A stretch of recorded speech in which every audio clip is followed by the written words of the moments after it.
Go go Power Ranger! Da, da, da, da, da, da. Go go Power Ranger! Da, da, da, da, da, da, da, da, da, da. So, if it didn't seem kind of obvious, and that was, I guess, kind of like my theme song to the channel, not really. I just seen Power Rangers today after 2 weeks since it's been out, and believe me, it was kind of a hard choice on what to watch. It was a four-way tie actually between Power Rangers, Get Out, um, Kong Skull Island, and believe it or not, Baby Boss. Yes, I was actually considering watching that movie. Not saying not to mean it in a bad way, but it just kind of like Baby Boss, really. But I mean, when it first came out, I was like, "This is ridiculous." But when I seen more trailers, it was like, "Oh, it actually looks pretty good." But I wanted to see all four movies, but I had to choose one, obviously. So I was gonna go by like which came first, which movie came first. Now, obviously, Boss Baby came first at 11 o'clock, and then um, Get Out was 11:15, and then this was 11:25. The other one would be 12 o'clock, and I don't really want to wait that long for a movie. I'd rather just watch it right then and there. But then out of the three, I was like, but I really want to see Power Rangers. Um, I mean, I would have watched Get Out, but like it's been out for like 2 months already. I mean, at this point, might as well just wait for the for the Red Box release. Just watch it then. Besides that, it already made a lot of money. Anyway, I've been talking a lot about my choices and the agony and what to choose. Now let's talk about the movie. So it's basically like an origin story, as I've heard earlier, and it just basically your typical origin films. Like the first act, they're like just kind of like have no function really. I'm not saying function, but have no goals as characters. They're just there, and they trouble and shit like that. And then the second act, they get their powers, and then in the third act, they finally realize maybe we need to work together as a team to figure out whatever. So it's kind of just it's not really disappointing per se, but it just kind of like we don't really get the action as Power Ranger till like the quarter of the movie's over, and especially then it's like the main action is like near the end of the movie, but however, like throughout the movie, it's actually entertaining. It's like it like I heard that it's supposedly darker and whatever. I wouldn't say necessarily it's dark per se. Like the DCEU movies or comic book movies in general, how it's like gritty and action and a lot of intense shit going on, but it just it's more realistic on the characters and their backstories and their troubled lives and shit like that. It's realistic in that sense.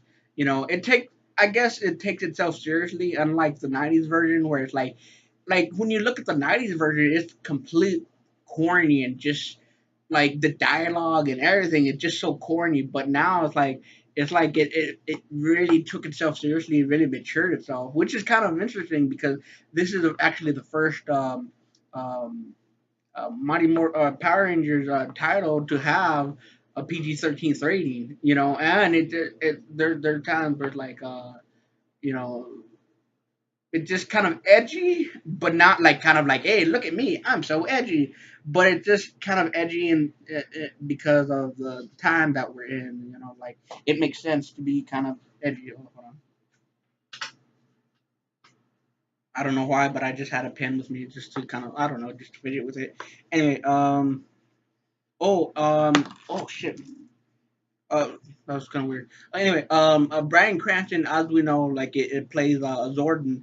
But what's actually interesting is like I think they might have did this in the original series. I'm not really sure, but it's like actually Zordon and Repulsa. Rita Repulsa is kind of a funny name for a character, but Rita Repulsa was actually Rangers at one point. But the interesting thing about it is like it's not like that they're aliens per se, but like they were there for like thousands of years ago, and it's kind of like they're just win and waiting for for the people to come up, you know.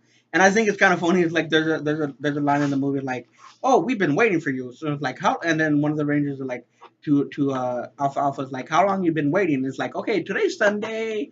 Oh, about 1,000 years." Oh, and speaking of Alfalfa, you know, cause like when I first seen the image of Alfalfa, how it's gonna look, it's like some ugly ass looking body, with just like long ass arms and a big ass belly. But in the movie, it doesn't look that bad. It looks like robotic slash like an alien species. I think it's done actually pretty well. But what I was gonna mention is they actually have some of the ayes from the '90s, and it was so memorable because like in the '90s, it's like most of the time Alfalfa did like ay all the time, but there was a few times in the movie where he actually did as just kind of like out of frustration. I was just kind of like, oh geez, you know. Um, yeah, what else? Like there, yeah. I mean, it kind of felt like a long movie, but at the same time, the pacing really took care of that matter. I mean, it was like a 2 hour movie, but it didn't feel like a 2 hour movie. It paced itself pretty quickly, but at the same time, it did leave a lot of room for like potential what could happen in the sequel and shit like that. Especially at the post credit scene. It's funny because I thought there was gonna be two post credit scenes, and I was just waiting like an idiot, just kind of like, okay, when's the second scene gonna come out? And it's like it just faded to black with a rating. I was like, oh, I was literally the only one in the theater just waiting for the post credit scene, and everybody went bye bye. I was like, I'm just kind of like, um, I don't think it's gonna come out. And then I saw the rating, like, oh, okay, I just wasted my time then. Anyway, yeah, no, like the post credit scene is basically kind of like the Green Ranger. I forgot the guy's name, but it was like it kind of reminded me of the Bueller Bueller from Ferris Bueller. So potentially like there could be other shit, you know, for the future. And hold on, I'm gonna drink some water. And this video was sponsored by water, or actually, yeah, no, actually it's by Zoomies. Anyway, so that's pretty much my thoughts and opinions about the movie. It was a really great movie. It was most definitely a good movie. I was actually surprised on how good it was. You know, because like when other people who grew up with the original series, like at first I thought they were gonna be super biased and be like, "Oh, it's a great movie, you should see it," and blah blah blah. So I kind of hold my judgment. Like I'm gonna judge for myself, see if it's actually a good movie, or they're just kind of like blindly saying like it's a good movie because it reminds them of their childhood. And when I say that out loud, it makes me think, "Oh shit, I'm old." Just 25, but not exactly 15. It's weird. Anyway, so like I said, that's all my thoughts and opinions about the movie. It was a great movie, most definitely, and can't wait for do it. Actually, you know what? Before I go, just gotta say like two things actually. I thought the Fast and the Furious, Fate of the Furious was coming out this weekend, and I was kind of hoping to see that movie, but it was like next weekend. I'm like, okay, some other time then, I guess. And another thing, actually ordered another record because I can't stop buying records apparently. So no, I actually ordered another record like a few days ago, and obviously, as usual, I'll do an unboxing and review for that record, and that's it with the video. And I'm oh wait, before I one more thing to got to keep mentioning these. Damn. I was gonna do the outro, but whatever. I usually just say goodbye, I guess. Anyway, that's it with everything. That's it with everything. And I am out like the Flash and see you with another video.